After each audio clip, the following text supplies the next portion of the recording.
Komoko. Oh, oh, yeah. Oh, oh. A country where the island vibe. A country where the island vibe. This is a country where the island vibe. A country where the island vibe. I swear Guyana and eyes.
A pleasant Thursday night to you, my wonderful viewers there in TV land.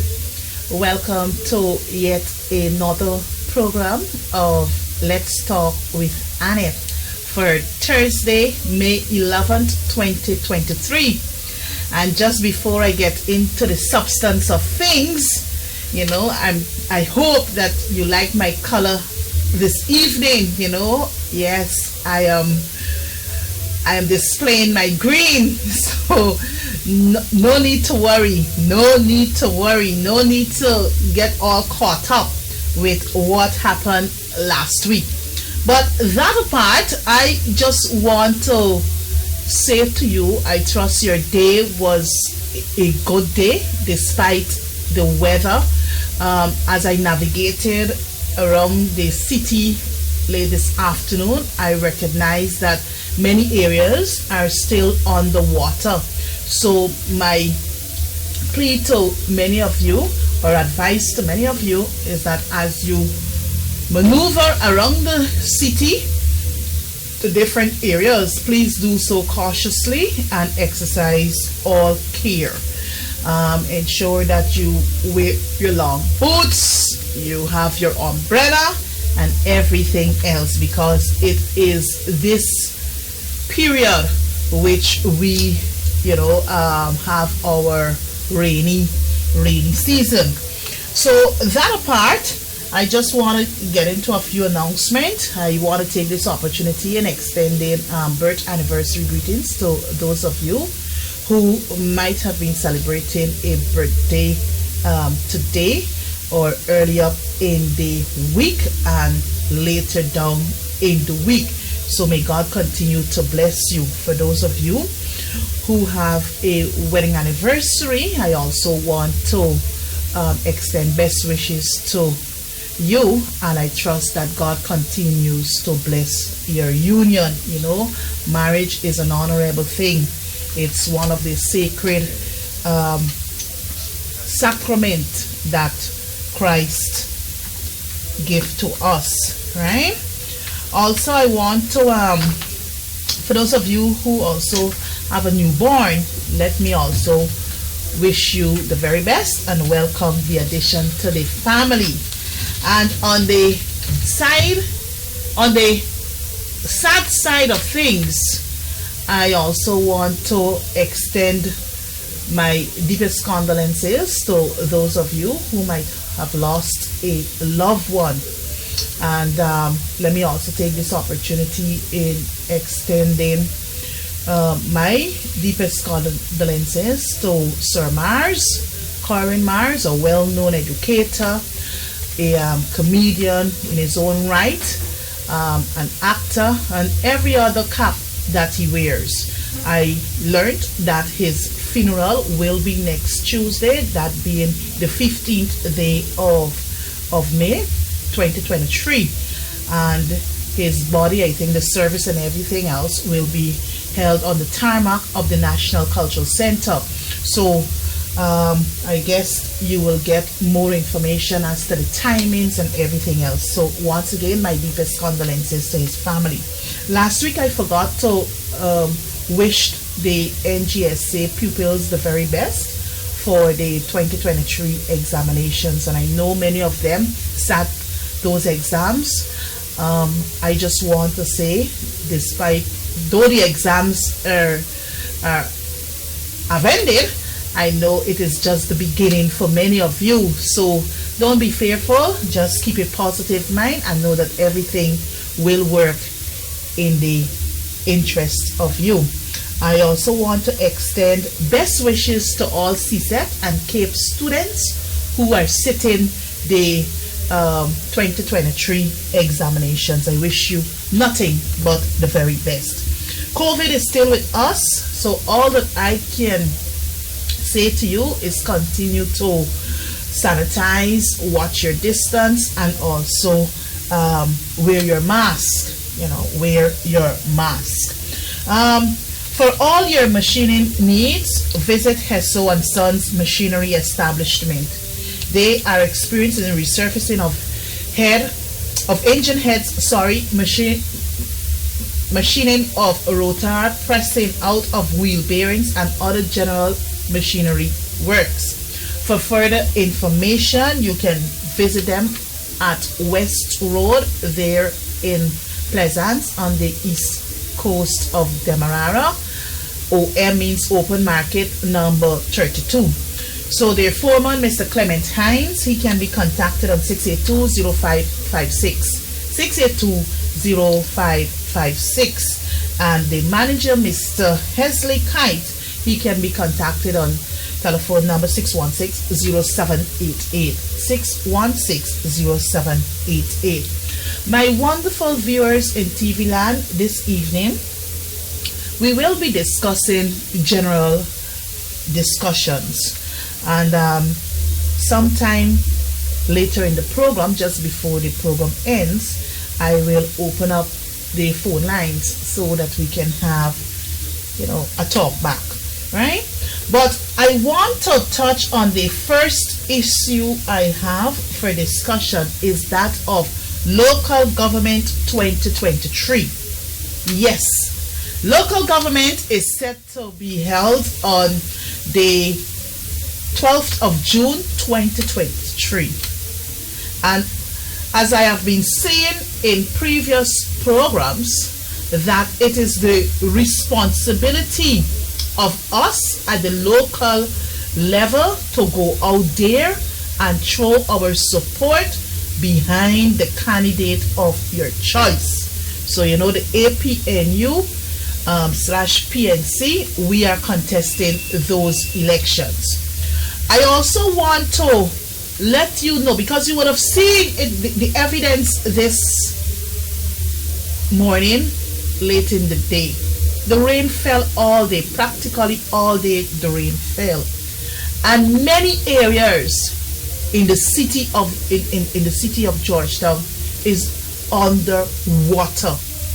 Many areas under water. And this is where local government comes in. It is the municipality that has the responsibility of managing the affairs of the city. Whether the collection of garbage, the maintenance of parapets, the maintenance of our alleyways, also ensuring that our playgrounds are intact, the cemetery is intact, and also many other programs at the constituency levels. The constituency reps can do capacity building within their constituency amongst the members there in the constituency. So there's so many things that can be done at the local level.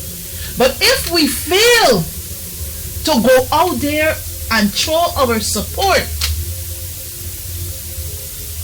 to avoid the city, the management of the city, getting into the hands of the People's Progressive Party, you have no one else to blame but yourself, because the opportunity would have presented itself for you to go out there and vote resoundingly for a partnership for national unity and the People's National Congress reform.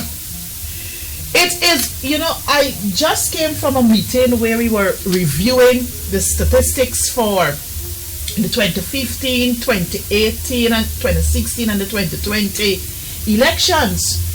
And you would see the figures will show that at the local level, for local government elections, you usually have a low turnout rate.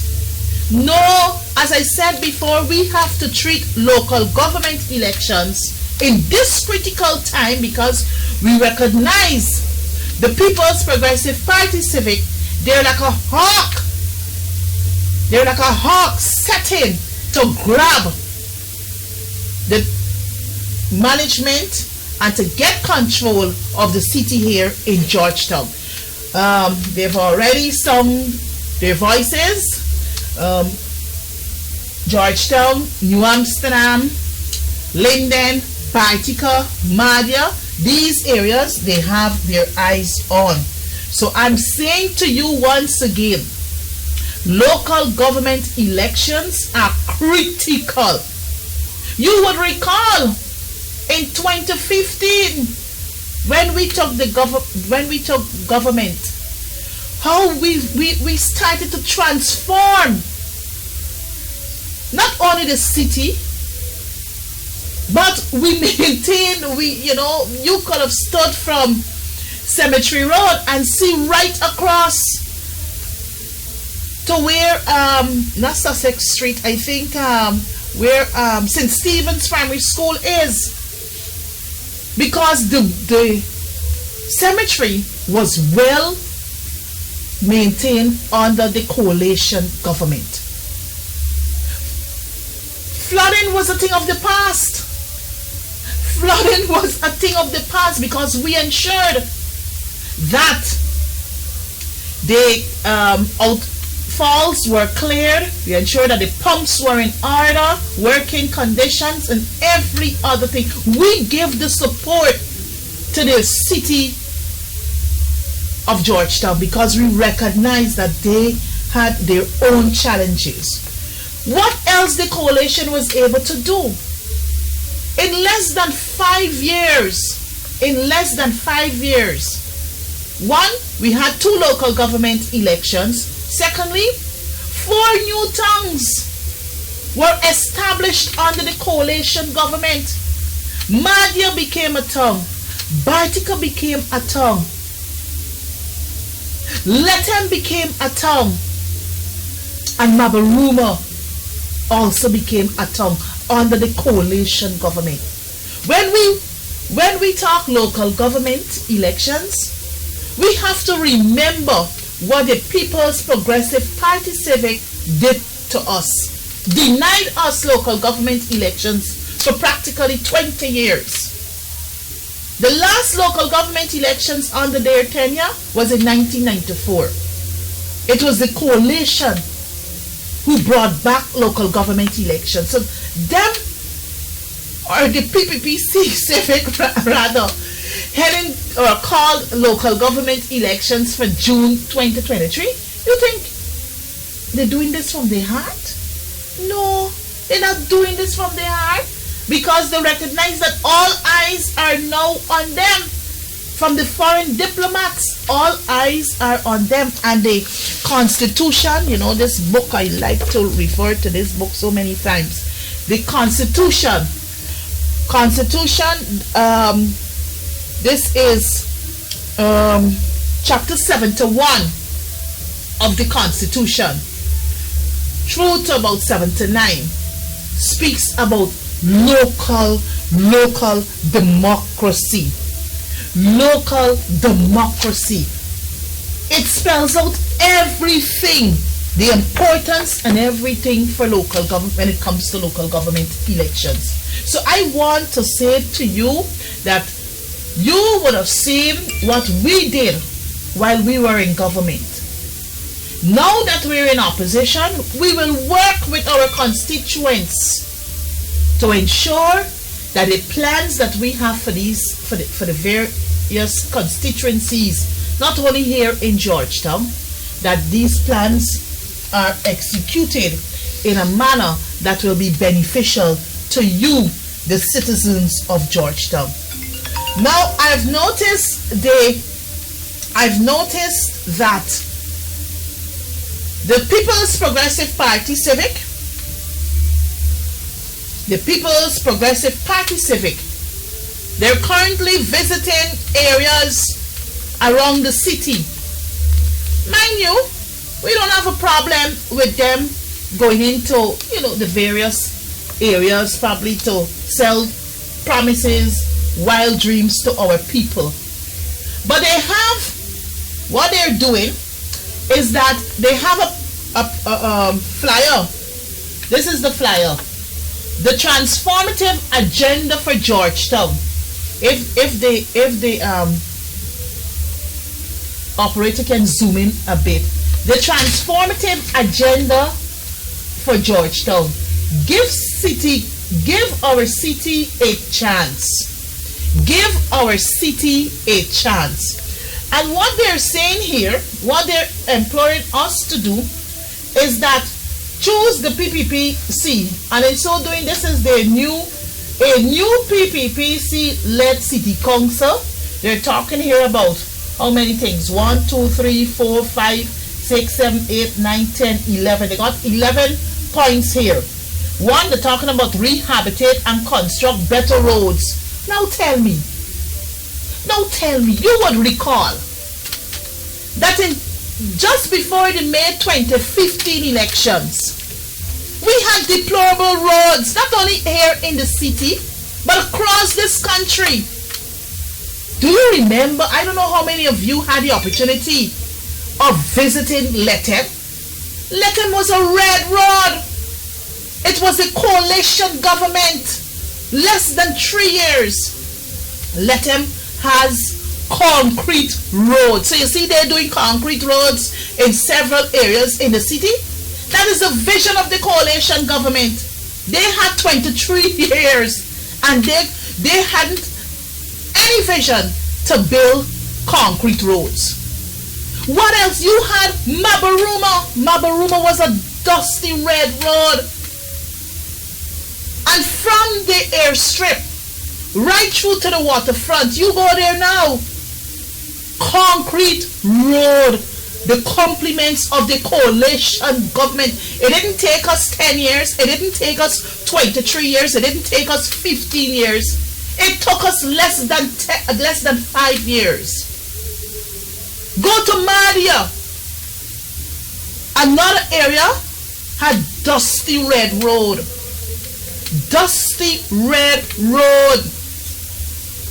My brothers and sisters, Madia has concrete road. Compliments of the coalition government. Roundabouts in the city. It is the coalition government. Many roads that were constructed in communities, whether here in the city or other places across the country, are still standing. We see these people now doing roads. And by the time you close your eyes and open it, the roads start decaying.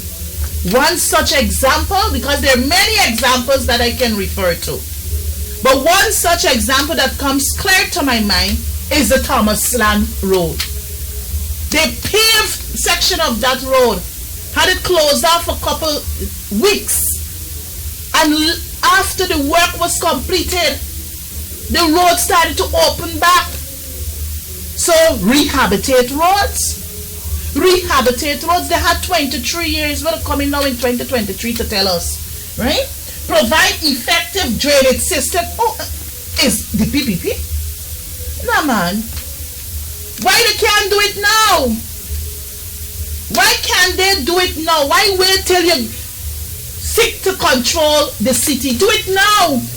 Because if they had care for the city, they would have started. They know that May, June is the period in which we have our rainy season.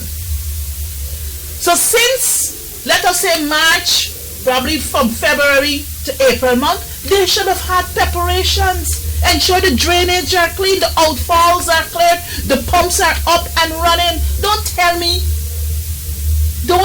me after June 12th we're going to get these things. You understand me? So if those things were in place today, whole day the rain fell, areas should not have been underwater. What else are you talking about? Clean up the city with timely garbage. Well, we ain't getting pick up. Yes, our garbage are being picked up in a timely manner. Despite the challenges that the city faces, you still got some errant persons who would, just dispose of garbage anyhow, right? Build and rehabilitate community centers. Now, I was in Camberville earlier late this afternoon, and I passed, I think was the ground there in Church Street. If you see the state of that ground, the perimeter around that ground is an eyesore. Why can't they do it now? Why wait till after June the 12th? Increase access to daycare. Well, they promised us that we'll have these daycares. That's what, sorry, I don't have their manifesto that I can refer to, but I can vividly recall that in their manifesto for the 2020 elections, they said that they will be creating daycares for working mothers to take their child or their children to be cared for. So they're talking here, increase access to daycare and night care facilities, and and child and elderly welfare program. So why you can't have welfare program for the elderly now? Why you can't do it now? You didn't do it in 23 years. You're going to do it now in 2023. Establish and provide access to youth and young. Man, is the PPP really serious? You would recall that they promised in 2011, they promised 2,500 jobs for young people under the Donald Ramatar administration. Not one. The Marriott was built after, and I can tell you, not one Guyanese, whether as labor mason, was given an opportunity to work on the construction of the Marriott Hotel. It was all, the labor force was all Chinese. Make our city safer with more constabulary patrols. I know, when the coalition took government, we had started that. You know, you had the city policemen. They were riding around the city to ensure that law and order was maintained in the city.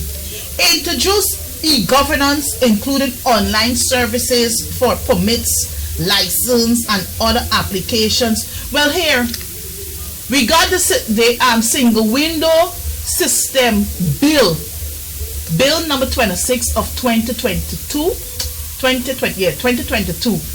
that was debated some weeks ago, but is now before a special select committee for further, ratification before it goes back to the National Assembly. So that bill that is before the National Assembly is basically to take care of some of what this particular point is speaking to. Make City Hall more accessible to citizens. And now, why can't you do it now? Why can't you work with the current councillors in City Hall to make services more efficient and accessible, to make doing business at the council more easier for our people? Why can't it be done now? Why it has to be done till after June 12, 2023? Live stream city council meetings so that public has more information. Improve management at City Hall and other city controlled entities and facilities such as markets. Now, what this particular flyer is not telling me that what the councillors within the 15 constituencies here in Georgetown, what will they be doing for their constituents? How can they empower their constituents? So I'm saying to you, my brothers and sisters, don't be fooled by this flyer. Don't be fooled by this flyer. The things, the 11 points that they're having here, there's no way they will make the city hall or the whole management there at City Hall effective. We know these people is all, the People's Progressive Party Civic is all about control and total domination. Control and total domination. So I'm saying to you again, come June the 12th, we recognize we heard from August 2020 oppression, we got depression, suppression, and all these sessions, victimization, discrimination. And I'm saying to you, use your vote. Use your vote against that. So yes, let us spread out in the constituencies. But my brothers and sisters, don't take fooling. Because many of you are still waiting on your 25,000 cash grant. The 7 billion that was approved in the National Assembly between 2020 and 2021, many of you are still holders of the pink slip. You're still waiting for the cash grant team to return. So I'm saying to you, Don't be fooled. You had flooding sometime last year, early year before the last. Countrywide flooding. Billions were approved in the National Assembly. Whether 10 billion as flood relief, 5 billion to help out. And many of you in the city here, you haven't benefited. You haven't benefited. So this flyer is not saying to me, since that they're in government, how they intend to utilize the monies from the oil resources to ensure that each constituency will be given, whether it's a grant to help develop and empower the residents within the community. So I'm saying to you once again, don't be fooled with what is written here. Do not be fooled. Use your vote wisely, right? Use it wisely. So that is it for local government. The other issue I want to touch on is the EU briefly. It is the EU report and the COI. Well, you know, a team of EU representatives, they're in the country here, probably reviewing the report that they did for the March 2020 election. So this is their final report, and this report from page 40 or between 40 to 41, right, gives a whole lot of recommendations what should be done. And to date, I can tell you, not one of these recommendations this government has seen fit to implement. Not one.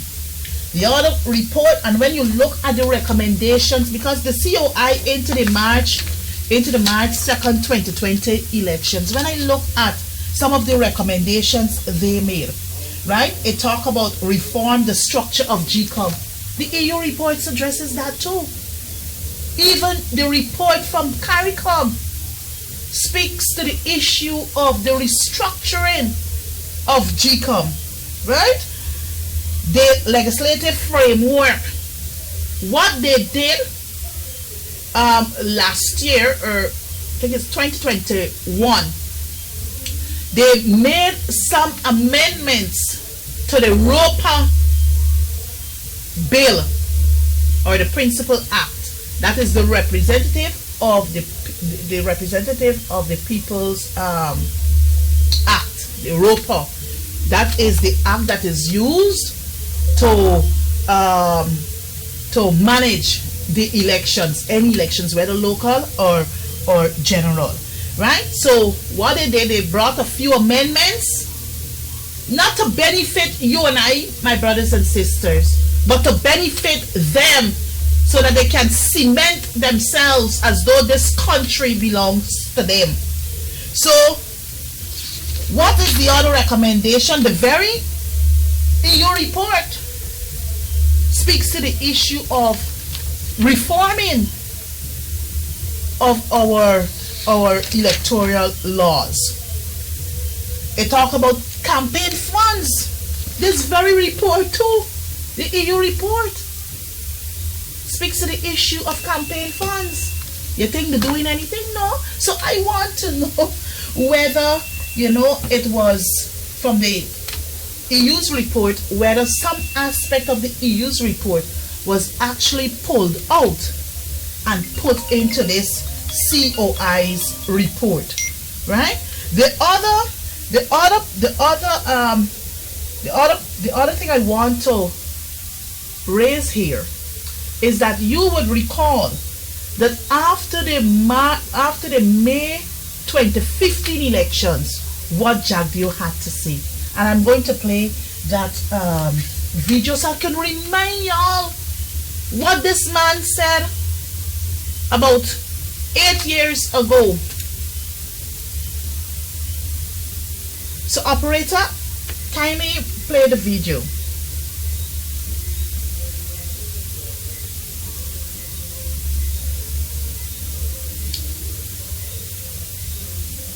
We are going to make changes with our commissioners. We are going to argue for several changes at GCOM. First of all, we believe that Surge Valley does not have what it takes to deliver free and fair elections. And this is since the last election? Yes, we believe that he has succumbed to pressure, that he has allowed this institution to act in a partisan manner, and he is in charge.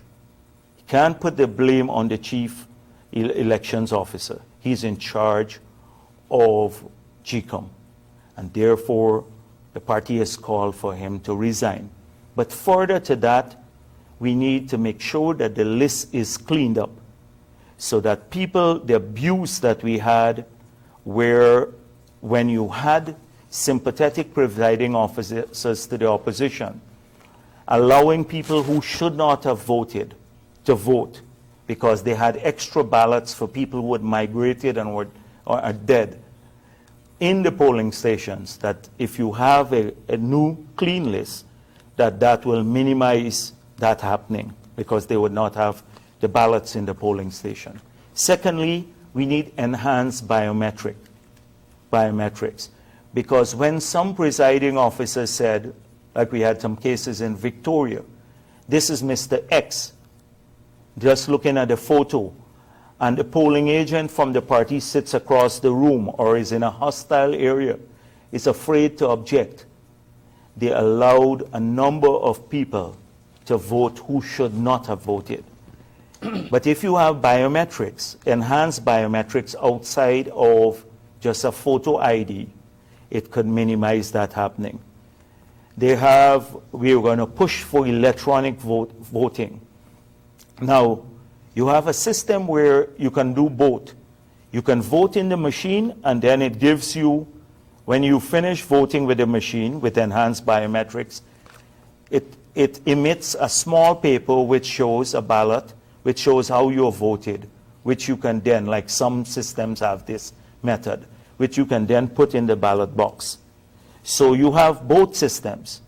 You can only access the voting through enhanced biometrics, like an iris scan, but you safeguard against presiding officers or anyone else acting capriciously and giving extra ballots out to people.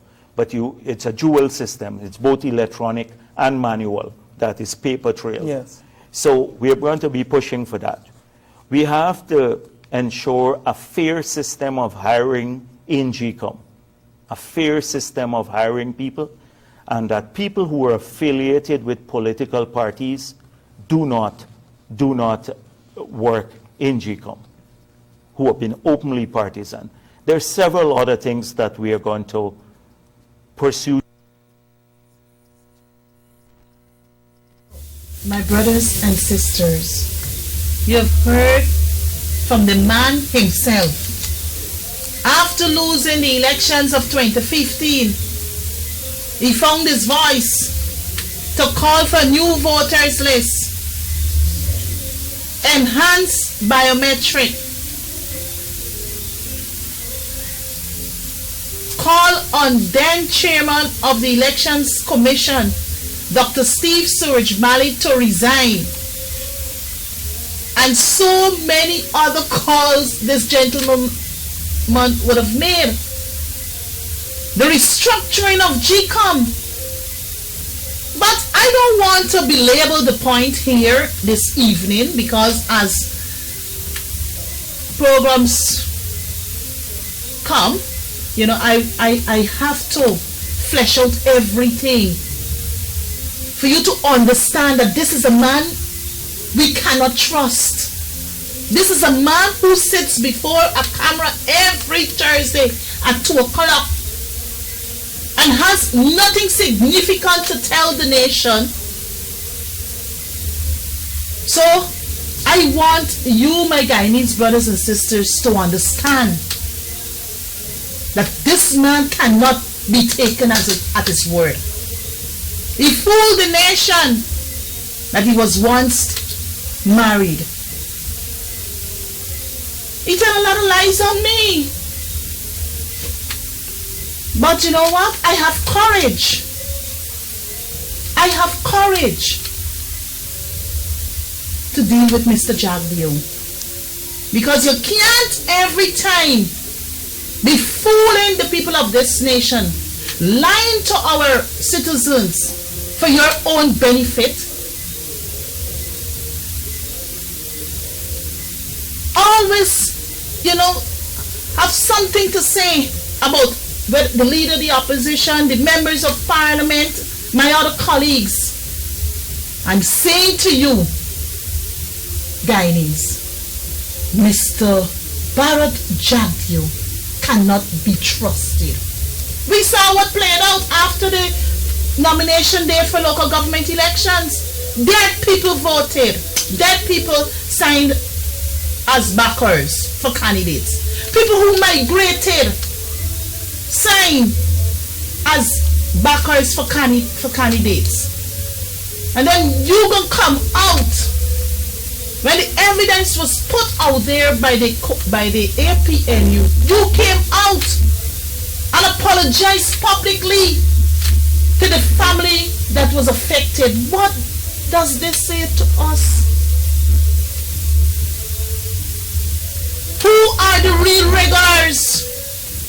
They can always point to the coalition members to say that we rig elections. But I always like to remind my Guyanese brothers and sisters who are looking at this program this evening. In 2006, Mr. Sam Hines was squatting on an AFC seat in Linden. Fast-tracked in 2011. They tried tampering, Google Voodoo tried tampering with numbers to give them the majority, but God had a different plan for them because the coalition not a coalition, it was the APNU and the AFC combined had the majority in the National Assembly between 2011 to 2015, just before the 2015 elections. We went to the elections in 2015. Again, Google Voodoo trying magic. But he was caught. He was caught because the eagle eyes were on him. So he didn't get his way to give them the majority or cause them to become declare the winners at those elections. What else was done, my brothers and sisters, for the 2020 elections? You know that particular year was a leap year. The 29th of February was a Sunday. The elections were set for the 2nd of March. Now, or is either the 29th was a Saturday? Yes, the 29th was a Saturday. And what we were greeted with was a statement, was a spreadsheet. Yes, spreadsheet prepared by the PPP with all the contesting parties declaring the PPP winners. And imagine, the elections were set for March 2nd, 2020. What am I saying? So I'm saying all of this to say to you that on the 17th of April 2023, on nominations day, after nomination, we discovered who the real riggers are.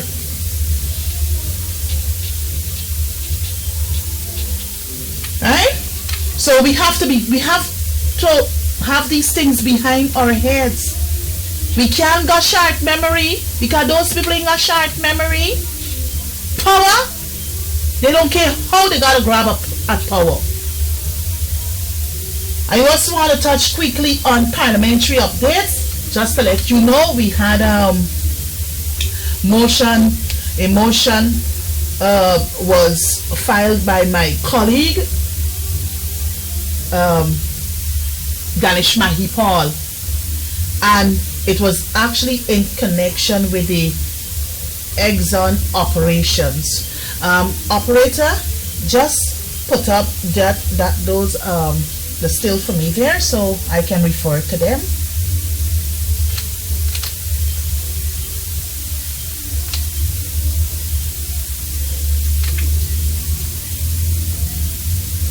Yes. So if you can zoom in a bit, operator, if it is possible. They still on my left, I guess, to the right of your screen, where we have the big, bold, written text. Justice Kisun orders Exxon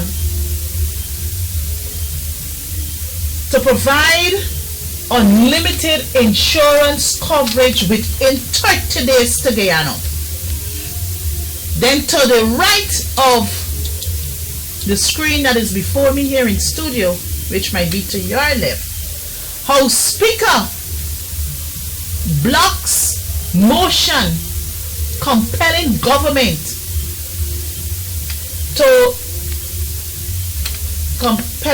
I'm trying to read what is there. Compelling government to abide by court ruling on insurance for Exxon operations. Now, my brothers and sisters, we must commend Justice Sandel Kisun for a landmark judgment. And I guess, you have been following what is in the public domain thus far, where this particular matter is concerned. Since the judgment, we heard from the government side that they're going to appeal the judge's decision. And they've done just that. They have filed the appeal. But to date, one, there is no set date for when the hearing will come up. There is no judge who has been assigned to the case as yet. But you know what these people did? Is that Ganesh Mahipal, honorable member as he is, brought that motion so that we can debate, what the judge would have declared. I think it's about 10 or 11 reliefs he gave. But no, they don't want to hear that. So the House Speaker, the gatekeeper, in the form of the House Speaker, blocked that motion yesterday from being debated, claiming that the matter is sub judice. Well, what sub judice means is that once a matter is before the court, a trial before the court, it cannot be discussed in the National Assembly. Right? There's long and short to that. It cannot be discussed in the National Assembly. But remember I said before, they only made the application, EPA made the application early up in the week. So there's no date for hearing. There's no judge assigned to the matter. So the motion could have been debated yesterday. So when the honorable member seek to inquire from the speaker who is the judge and the date set for the hearing, he put a deaf ear straight, said to the honorable member he got to debate the other motion that was before the National Assembly. So he shut down that motion. To date, my brothers and sisters, we haven't heard from Exxon. They haven't, put out, let us say, whether press statement or they haven't held a press conference after the judgment. But every day is one parrot voice we hearing all the time. One parrot voice. And I can only assume as an ordinary citizen in this land that Mr. Barrett Jagdeo and Mr. Anil Nandalal, they're unpatriotic because the laws are clear when it comes to the management and the governance of the environment by the EPA Act, and also what is contained in the Constitution as it relates to the environment. But no, they prefer to sell out this entire country for their own selfish gain. So if there's an oil spill tomorrow, Father forbid, there is no full insurance coverage to ensure that things are done the way they ought to be done. So their subsidiary, which is EEPGL, they only have 600 million at the moment US. So what is required of the parent company, which is Exxon, is for them to sign a piece of paper committing that, well, look, we will have full responsibility to cover the remaining monies, because the 600 million US will not be sufficient to clear any damage to the environment. So with the action now by these two gentlemen from the People's Progressive Party Civic, it clearly is saying to me that they don't have the interests of me nor you. They just don't care. It's all about the money at the expense of our lives.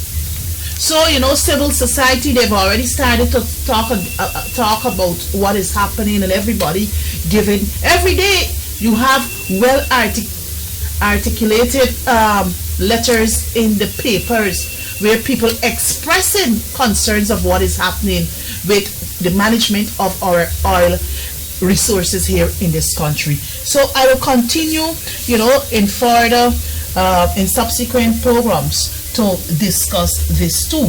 But this is the report. You remember, I guess you heard about the 214 million US dollars.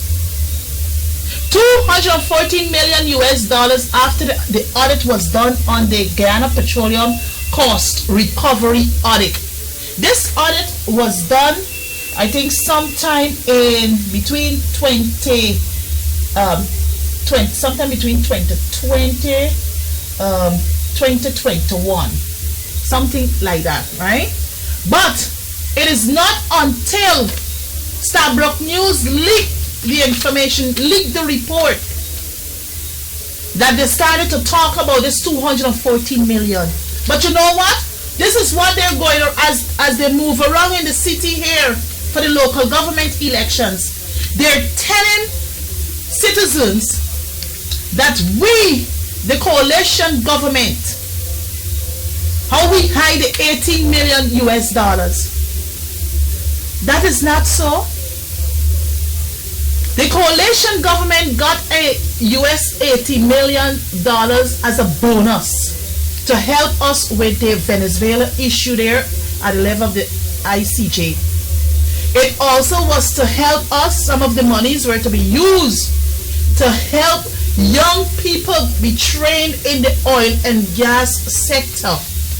And there was another component for the monies to be used. My brothers and sisters, this money didn't went into Mr. Granger's bank account. It didn't went into former Minister Winston Jordan's bank account, or Minister Sharma's bank account, or my bank account. These monies, the US $18 million was actually put into an account at Bank of Guyana. But I'm not going to tell you that, my brothers and sisters. They're making this thing out as though the coalition siphoned off this money.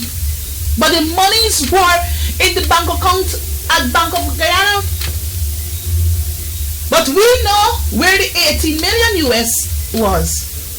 But it is in this report that we were told $214 million US dollars after the audit was done, and this government failed to provide us with the appropriate responses. So you can't match 18 with 214 because 214 is greater than $18 million. But as I said before, the 18 million was in a bank account at Bank of Guyana. So this is the type of people we got running this country. A set of mafias, a set of gangsters, just grabbing at the expense of you and I, rather than improving our lives. I know time has caught up on me. So yesterday in the National Assembly, we had several bills passed. The Motor Vehicle Amendment Bill, that's Bill number 7 of 2023, was passed to cater for the electric bikes around the city that are being used around the city by our people. We also passed the Trafficking in Persons Bill. That too was passed yesterday. We also, I guess you heard about the NISA, right? The NISA, that is the NISA, no, Combating of Trafficking in Persons Bill 2023, that was passed yesterday successfully. Then we had the bill, the National Intelligence and Security Agency Bill. This particular piece of legislation has attracted public commendation, right? So what was done is that the bill yesterday was sent to a special select committee where, you know, persons, whether from security organizations or individuals, can go and make their contributions before the bill heads back to the White House for further debate and its passage. A motion was moved by my colleague, the Honorable Danish Mahipal, concerning the amendment to the Standing Orders 2020, 23 and 27-2, basically asking for, when we submit motions and questions to the clerk office, it must take about 4 days in which to process, because by the time the questions, the answers for the questions come back to us or are provided to us, it is overtaken by time because of how the parliament is being held. Unlike yesterday, we had National Assembly. We don't know when again, because yesterday we adjourned indefinite. So I guess they will come back in June, late June, early July, call the National Assembly just to ask for more money. God, that's where the interest lies, in money. Getting more money to do what? Only heavens knows, because it's not benefiting you and I. Right? So the motion was, rather than them giving support to the motion, see the motion, the merit of the motion for what it is. No. Their thing is, whatever we carry to the National Assembly, they will vote it down. They will vote against it. And they're talking about one Guyana. One Guyana. These people don't care about us as Guyanese. They care about just some of them. It's all about friends, families, and favorites. The 3 favored Fs. So the motion was actually struck down yesterday. And something funny happened yesterday in the National Assembly. When the chief whip of the opposition called for a division, right, for a division, all 65 members would have had to vote whether yes or no. Well, on the government side, they voted no. But members who were not in the House, some attended virtually.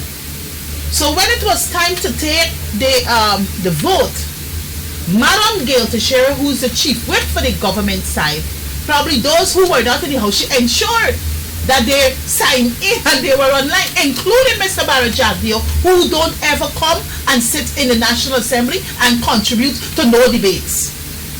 I leave that issue for another discussion. Barajaglia don't attend Parliament to contribute to the debates and issues before the House. But you know what? He signed in to vote no against Ganesh's motion. Priya Manik-Chan, the clerk called her name twice and she did not answer. So when the clerk was now to accumulate the votes, then she tried getting her voice to be heard. Mr. Clerk, Mr. Clerk, Mr. Clerk. And that gatekeeper for a speaker, despite our protestation against it, he accepted her vote. Can that be right?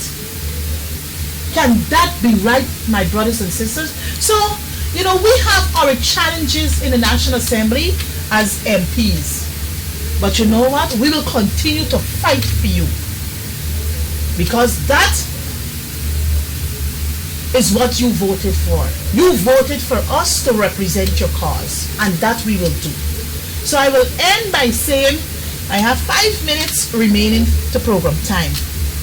So let me see if I can take a call or two. I have 5 minutes, so I can possibly squeeze 2 calls before I close the program. So the issues that I have highlighted here this evening, I trust that, you know, it open your appetite. I trust that you get a clear understanding of what is happening in this country. And as they move around the areas in the city trying to convince persons to vote for them, they're saying to the people that, or asking the people, they've asked the people, because I heard that one question, what the coalition did for you. But you know what? We only had less than 5 years. They had 23 years. And we saw the mess they would have put us through for those 23 years. What they gave us, 400 young men died. Many mothers, grandmothers, aunts, uncles, wives are still crying for their sons or husbands or nephews. Caller, a pleasant evening. Welcome to Let's Talk. Well, the man is a goddamn face liar. He's a low life. Today that man on television said he never called for a clean voters list. He never what? He said he never called for clean voters list. He never called for clean voters list? Yes, on the show. Yes. Said he never called for clean voters list. That's how low life that man is. Yes, yes. Well, caller, I'm so... When they had the flood, only Indian people then. Yes. I know a lot of black people from my county can get a goddamn dime. Absolutely. Kansas City has a garbage city for 23 years. Yes. Ranger Canada. Yes. I don't want to take credit. Yes. Thank you very Let the people know that. Keep them out of the city. Keep them out of the city. Thank you very much. Well, I need you to carry that same message. Keep them out of the city. Keep them out of the city. Right? So thank you very much, caller, for your contribution. Yes, you know, the caller reminded us what the coalition government did, what Granger did, clean the city. They had control of this country for 23 years. And we must not allow them to control the city. So the caller message to us is to keep them out of the city. Caller, pleasant evening. Welcome to Let's Talk. Yes, good evening. Good evening. Just listening to you, very interesting. Thank you. I'd like to find out now that since they were found guilty of making dead people vote and people voting without proper ID and all of that, what happened? I mean, shouldn't they be held responsible? And shouldn't the people learn from this? Yes. And don't vote for them again. Exactly. Don't bring them back. Don't let it occur again. Don't let it happen. Yes. They voted for dead paper. I mean, how can you win an election like that? Exactly. I don't understand that. What is going on in this country? I'm a Guyanese. I mean, I may live outside, but I'm here, and I know what's going on. Thank you. But I think that now people should wake up and Yes. see these people won the election by fraud. Yes. They were found guilty, responsible. So we need to wake up and see what's going on. Let the people see. Yes. Don't let them go back in there. Yes, thank you very much, caller. Thank you very much for your call. Thank you very much for your contributions. And I trust you enjoy your holiday while vacationing home. Right? Thank you. So, viewers, listeners, there you have it. We all must wake up. We all should wake up from our slumbers. We know who the real rebels are, and we should not allow them to govern the city come June the 12th, 25th, 2023. And come 2025, we all have to rally together, hold one hand, and vote them out. Well, that will be another topic for discussion. So I know the last caller raised a very important point. What are we doing with what was discovered? Look, as far as I know, is that the opposition